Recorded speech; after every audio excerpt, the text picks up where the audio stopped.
జవహర్లాల్ నెహ్రూ గారు ఒక మాట అనేవాడు. అభిలే ఇక నువ్వే మాట్లాడేది.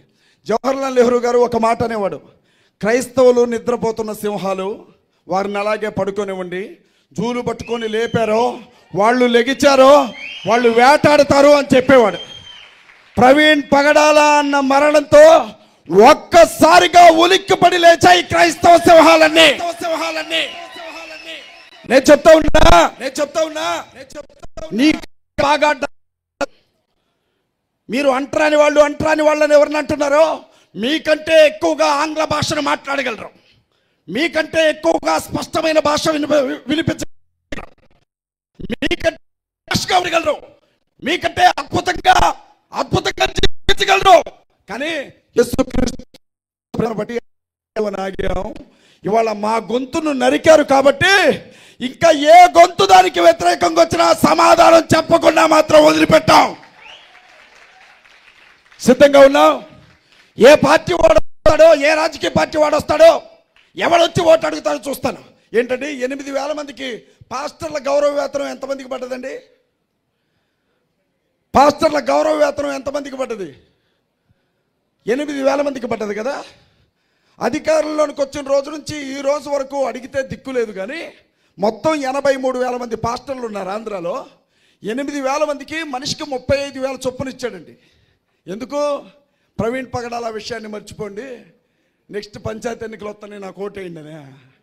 అంత పిచ్చోళ్ళు ఎర్రోళ్ళలాగా కనపడుతున్నారా క్రైస్తవులో? అంత ఎర్రోళ్ళలాగా కనపడుతున్నారా క్రైస్తవులో? చంద్రబాబు నాయుడు గారికి ఈ వేదిక మీద నుంచి చెప్తా ఉన్నా, మహాకూటమి ప్రభుత్వమా కాసుకో, క్రైస్తవుల దెబ్బ ఎలా ఉంటుందో చూపెడతాం మేము. క్రైస్తవుల జోలికి వచ్చిన ఏ ఒక్కడిని కూడా రాబోయే ఎన్నికల్లో వదిలిపెట్టాం. మాకు బస్సులు పగలగొట్టడం రాదండి, మాకు రాళ్ళు ఇస్తడం రాదు, పెట్రోల్ బంకులు తగలబెట్టడం రాదు, మనుషులను చంపడం రాదు, కత్తులు పెట్టి పడవడం రాదు, ఎన్ను పోట్లు పడవడం రాదు, జెండాలు మార్చడం రాదు. మాకు తెలిసింది ఒకటే, యూనిటీగా ఒక్కసారి నిలబడ్డామో ఎవరినైనా నేల నాకెత్తి వదిలిపెడతాం. ఓ మహాకూటమే కాదు, మిగిలిన 2 పార్టీలు కూడా రాలా. బాగా గుర్తుపెట్టుకోండి, మళ్ళీ మేము ముందుకు వస్తాం. ఇప్పటికి జరిగిన నష్టం చాలు. ఇంకో ప్రవీణ్ పగడాల సంఘంలో చనిపోవడానికి వీలు లేదు. క్రైస్తవ సంఘాన్ని కాపాడుకోవాల్సిన బాధ్యత మనందరి మీద ఉంది. ఈ సంఘం నాకేంటంటే అండి, నేను బయలుదేరి వస్తుంటే నాకు 1.5 సంవత్సరాల బాబు, 5 సంవత్సరాల పాప నా కాళ్ళు పట్టుకొని ఏడుస్తూ ఉంటారు, వెళ్ళొద్దు అని. ఏమంటాను, నాకు ఇప్పటికి 40 ఏళ్ళు, మహా అయితే ఇంకొక 20 ఏళ్ళు బతుకుతాను, చచ్చిపోతాను. కానీ ఈ పిల్లలు ఎట్లా బతకాలి ఇక్కడ? ఇళ్లలోకి వచ్చి కొడుతున్నారే, బయటికి లాక్కెళ్ళి తంతున్నారే. నేను కోర్టుకు వెళ్ళాను, చెప్పొచ్చో చెప్పకూడదు మరి. ఆదివారం ఏ రోజు కోర్టుకు వెళ్ళింది? 2 రోజుల క్రితం కోర్టుకు వెళ్ళాను. నేను కోర్టులో జడ్జి గారి ముందుకు వెళ్ళడానికి కోర్టులో ఉన్నాను. హైదరాబాద్ నాంపల్లి కోర్టు, 13వ నెంబర్ కోర్టు, క్రిమినల్ కోర్టు. 20 మంది జమ అయిపోయారండి. నన్ను చూడటమే లేటు, జై శ్రీరామ్ అన్న. అరే అదేదో నీ గుడి ముందు చెప్పుకో, పుణ్యం అన్నా వచ్చింది. నా ముందుకు వచ్చినప్పుడు ఏం చెప్పాలా? జై అజయ్ బాబు అని చెప్పాలా. నా ముందు చెప్తే ఏమొచ్చిందిరా నీకు? నోటి నొప్పి తప్ప. అంటే కనబడితే కొట్టేస్తారా? సరే, ఎంతమందిని కొడతారో మనం కూడా చూద్దాం. దేవునికి స్తోత్రం కలుగును గాక. కడప క్రైస్తవ సమాజమా? ఎందుకు కడప అవును మరి, కొరింథీ పట్టణంలో ఉండేవాళ్ళు కొరింథీ సైనికులు వాస్తవం కదా. రోమా సంఘానికి చెందిన వాళ్ళు రోమా సంఘస్థులైనప్పుడు కడపలో ఉండే క్రైస్తవులు ఏమవుతారు? కడప క్రైస్తవులే కదా. రాయలసీమ ప్రాంతంలో ఉండేవాళ్ళు రాయలసీమ క్రైస్తవులే కదా. నేను చెప్తున్నాను రాబోతోంది సైనింగ్ అథారిటీ ఉండాలి మనకి. సంతకం పెట్టే చోట మన పిల్లలు ఉన్నారే, వాళ్ళని కలెక్టర్లుగా చదివించుకోవాలి మనం. మన పిల్లల్ని ఎస్పీలుగా మార్చుకోవాలి మనం. మన పిల్లలు హైకోర్టులో జడ్జిలుగా ఉండాలి, మన పిల్లలు ఎమ్మెల్యేలుగా ఉండాలి, మన పిల్లలు ఎంపీలుగా ఉండాలి, మన పిల్లలు రాష్ట్రానికి ముఖ్యమంత్రిగా, దేశానికి ప్రధానమంత్రిగా ఉండాలి. పోలీస్ స్టేషన్ దగ్గరికి వెళ్తే హోంగార్డు దగ్గర నుంచి డీసీపీ వరకు బొట్లే. ఆ బొట్లు ఏంటో అర్థం కాదు. హోంగార్డు బొట్టు. ఇదివరకు సార్ నమస్తే అనేవాళ్ళు, ఇప్పుడు కనబడితే జై శ్రీరామ్ అనుకుంటున్నారు వాళ్ళు. అసలు పరిస్థితి చూడండి ఎలా అయిపోయిందో. సైనింగ్ అథారిటీ కావాలి. నేను ఒక్కటే అడుగుతా ఉన్నా, పిల్లల గొంతు నొక్కొద్దు. వాళ్ళు ఏం చదువుకోవాలనుకుంటే చదువుకొనిద్దాం. వాళ్ళకి కావాల్సిన శిక్షణ శిబిరాలను మేము ఏర్పాటు చేస్తాం. పిల్లలకి ఐఏఎస్ శిబిరాలు కావాలా, లేకపోతే ఐపీఎస్ శిక్షణ శిబిరాలు కావాలా, రాజకీయ శిక్షణ శిబిరాలు కావాలా? క్రైస్తవ పిల్లలు సింహాల్లాగే బతకాలా? సైనింగ్ అథారిటీతో కుర్చీల మీద కూర్చొని ఉండాలా. కుదరదు. చేతులు కట్టుకొని మనం నిలబడ్డం ఏంటి? కానిస్టేబుల్ నేను కేసు పెట్టానండి. హమారా ప్రసాద్ మీద, లలిత్ కుమార్ మీద, మహాసేన్ రాజేష్ మీద, ఇంకెవడాడు కరుణాకర్ సుగ్గున మీద, రాధా, వాడు నా గర్ల్ ఫ్రెండ్ అండి, రాధా మనోహర్ దాస్. వాడు వాడు వాడు నా గర్ల్ ఫ్రెండ్, ఆడు తప్పుగా అనుకోకండి. నా పేరు చెప్పకపోతే నిద్రపడ్డది ఆడికి. నేనేమన్నానంటే, అరే నా గుండు కొడితే కొట్టారు, నీ విగ్గులు ఆగుతారేమో చూసుకోరా అని చెప్తాను. ఆడు పిల్లకి ఇలా అఫిషియల్గా ముందుకేసుకుని తిరుగుతాడు. నేను చాలా చోట్ల చెప్పాను, అది పిల్లకి కాదురా, విగ్గురా నాయన, అది విగ్గురా, నమ్మకండి రా. నేను మంచిగుండు రాధా అని అంటే నా మాటలు నా ఇంట్లోంచి చల్లగొట్టానండి రాధా మనోహర్ని. బయటికి వెళ్ళిపోయి రాధా మనోహర్ నన్ను వదిలిపెట్టి, నా ప్రేమను వదిలిపెట్టి బయట గాలి తిరుగుతున్నాడు. మీకు ఎక్కడున్న రాధా కనపడితే చెప్పండి, నీ మాజీ ప్రియుడు విరహ తాపంతో రగిలిపోతున్నాడు, ఒక్కసారి అజయ్ బాబుతో మాట్లాడమని చెప్పండి. రాధా కలిస్తే దేనికి పనికిరాని మూలన కూర్చున్న ముసలమ్మలు కూడా గౌరవించని మంద ఇవాళ క్రైస్తవుల మీద గంగిరెద్దులు కాళ్ళు దూసినట్లుగా దూవుతా ఉన్నారు. ఒక్కొక్కరికి మనం సమాధానం చెప్పాలా.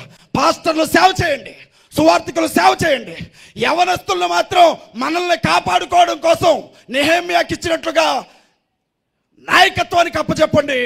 రాబోయే రోజుల్లో మనల్ని ఎలా వాళ్ళు ఇబ్బంది పెడతారో మనం కూడా చూద్దాం.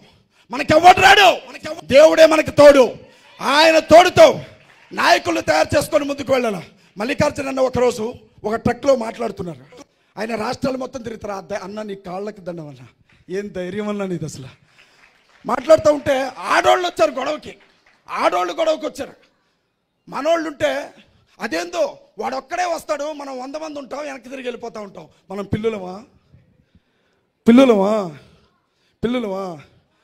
అభి ఉన్నాడు, చివరి మాట క్షమించండి, ఎక్కువ టైం తీసుకున్నాం.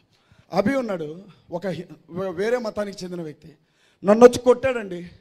యేసయ్య, అభి నన్ను తెలియక కొట్టాడు, అభిని క్షమించు అని చెప్పాలి. అంతే కదా. నేనేమంటున్నానంటే, అభి నన్ను ఒక దెబ్బ కొట్టగానే నేను 2 కొడతా. కొట్టి నేనేమంటానంటే, యేసయ్య తట్టుకోలేక కొట్టాను, నన్ను క్షమించు అంట. నన్ను క్షమించడా అని అడుగుతున్నా నేను. నన్ను క్షమించడా? కృప నీకేనా, నాకు లేదా? పాముకున్న వివేకం. ఏమండి, మీరు ఎప్పుడైనా పాము దగ్గరికి వెళ్తే పాము ఏం చేస్తుంది? బస్సు అంటుంది. కాదు కొడదాని దగ్గరికి వెళ్తే కాటు వేయడానికి కూడా వెనకాడదు. అవునా కదా? పావురం కొన్నంత నిష్కల్మషత్వమే కాదు, పాముకున్నంత తెలివి కూడా నీకు ఉండకపోతే అసలు సువార్థికులకు బయటికి ఎవడెళ్ళమన్నాడు నిన్ను? క్రైస్తవులు పరువు తీయడానికి వెళ్తున్నావా బయటికి? వాడు ఏమంటారు, అవి గ్లాసులు పట్టుకొని గిన్నెలు పట్టుకొని కొట్టుకుంటూ వచ్చేస్తున్నాడు. పాములాగా భయపెట్టండి. దేవునికి స్తోత్రం కలుగును గాక. పాముకున్న వివేకం అదే. ప్రాణం పోయే కాడికి వస్తే కాటు కూడా వేయడానికి సిద్ధపడుతుంది, దాని వివేకం అదే. ప్రాణం పోయే కాడికి వస్తే దేనికైనా సిద్ధపడుతుంది, దాని వివేకం అదే. పావురంలాగా ప్రభు సేవ చేద్దాం, పాములాగా మనల్ని మనం కాపాడుకుందాం. నాకు ఈ అవకాశం ఇచ్చిన అభినయ్. నేను జైల్లోకి వెళ్ళిపోయాను. ఎంతోమంది పాస్టర్స్ ఉన్నారు. నా గురించి మాట్లాడిన ఒకే ఒక్క గొంతు అభినయ్ మాత్రమే. ఉదయం ఒక లైవ్, మధ్యాహ్నం ఒక లైవ్, సాయంత్రం ఒక లైవ్. నేను జైల్లో ఉన్నాను, అభి వచ్చాడు. అందగాడు కదా, నాకేమో జుట్టు కొట్టేసింది. మరి అవన్నీ తెల్లంటికలు రంగేసుకొని వచ్చాను మీ దగ్గరికి. చికాగ్గా కనపడతా ఉంది. అభి నాతో అన్నాడు, చెల్లిని తీసుకొని వచ్చాడు సుప్రియని. ఏమన్నంటే, నువ్వు జైల్లో ఎన్ని రోజులు ఉంటావా? నేను హైదరాబాద్లో అన్ని రోజులు ఉంటా. నిన్ను తీసుకొని మీ ఇంటికి వెళ్ళాకే నేను హైదరాబాద్ నుంచి వెళ్ళిపోతానని చెప్పాడు.